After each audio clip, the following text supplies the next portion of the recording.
क्यों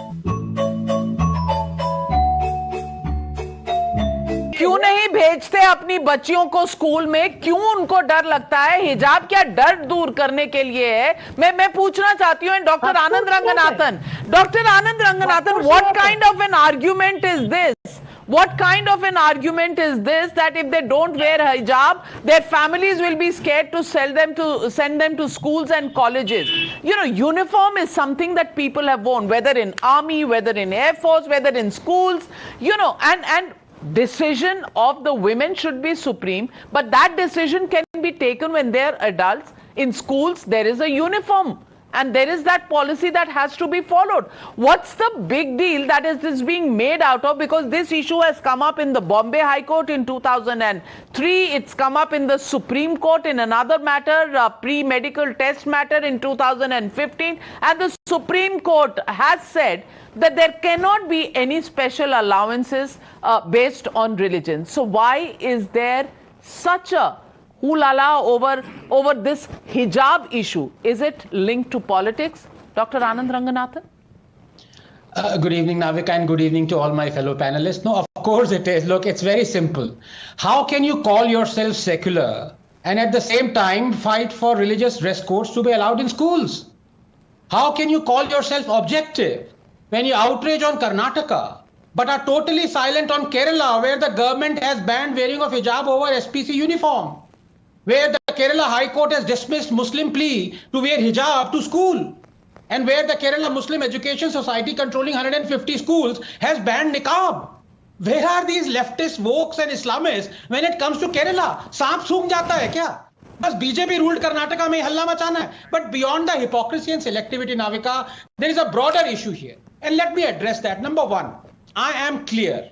There should be one rule and no duplicity in implementing or following it. And when I say religious dress codes or symbols or identities, I mean all religions, no exception.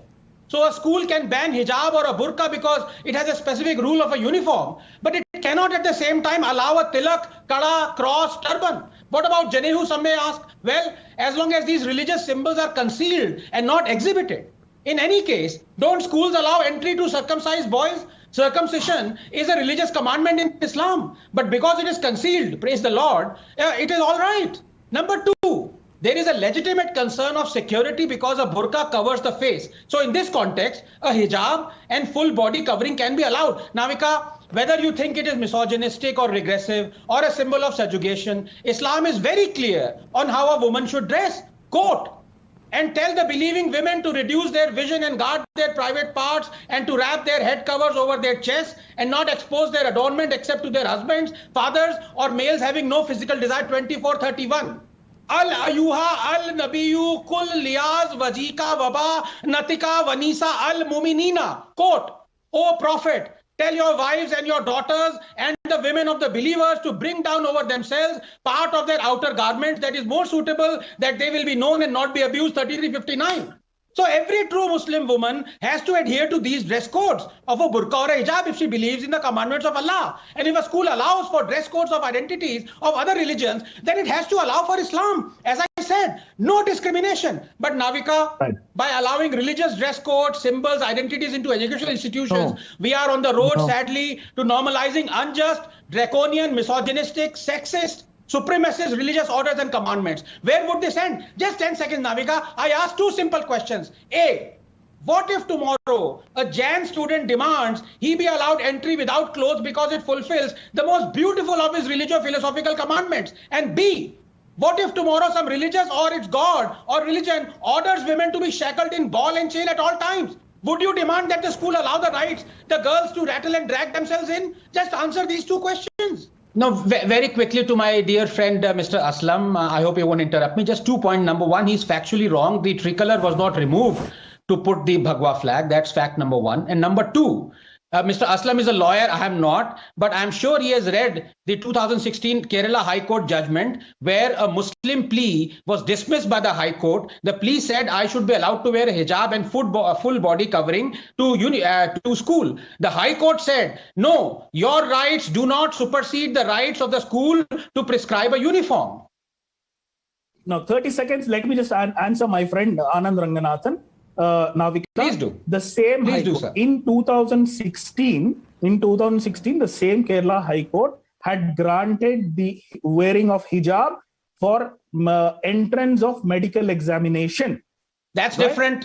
That is different. No, it is not different. How is it different? No, no, sir? no. How No, is it that is different. And there, the rider was that the hijab has to be removed so that the identity can be revealed. These are two different Of cases, course, Mr. yes. Aslam. There You is- are caught on quicksand. Sir, no, the High no, Court no. did Sir, not I will allow tell you. hijab I'll tell you there's a difference. to be I'll worn tell to you, sir. school. Sir, No. I think you have. I'm quoting you. In fact, okay, fine. Let me tell you, there is a difference. I think you have you don't have proper knowledge about what is niqab and what is hijab. Niqab is the one which covers your face. Niqab is the one that know. सब covers. कुछ इन्हें Hijab is आता the है, one- हमें when I कुछ can नहीं go- आता. when I can Well, Said Aslam Pasha, you are the reservoir of all education. Now, Navika, normally you know me. I would be the last person to defend Mr. Shoaib Jamai. The man is rude, the man is illogical, and as far removed from rationale as Delhi is from Timbuktu. But here I have to say this. Being objective means to do the right thing. And he is right. Shoaib is right. Our schools are not religion neutral. He has said the right thing. I mean, I have grown up with my Muslim friends who have recited Gayatri Mantra in Kendriya Vidyalaya or the prayer which has Hindu religious overtones. The point I am making, away from the fact that I don't want religion to enter schools, that is my GVL point. Narasimha Nobody Rao. else is making it. But GVL what I'm saying Narasimha is, Rao. Now there that should is not a be serious duplicity. question. That is There a should not be serious duplicity. question. Can our prayers be religion neutral? Can our schools be religion neutral before we begin to put bans on hijab? It's a valid question. Respond to that.